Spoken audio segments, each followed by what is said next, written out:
అలాగే mint tea. హ్మ్.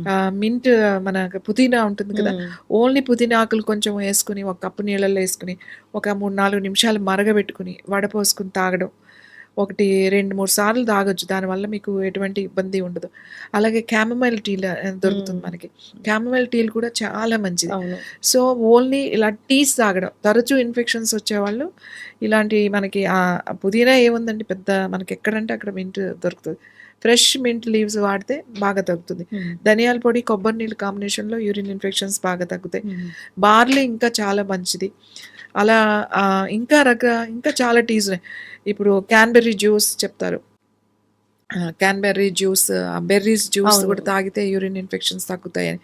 ఇప్పుడు క్యాన్‌బెర్రీ జ్యూస్ కాకుండా టాబ్లెట్స్ రూపంలో కూడా వచ్చినియి. హ్మ్. సో, మనం ఎక్కడో బయట నుంచి కొనుక్కోవాల్సిన అవసరం లేదు. ఆహ్, మనకి దొరికే ఈ టీస్, ధనియాల హ్మ్. పొడి, తర్వాత బార్లీ వాటరు ఇవన్నీ కూడా చాలా బాగా ఉపయోగపడతాయి.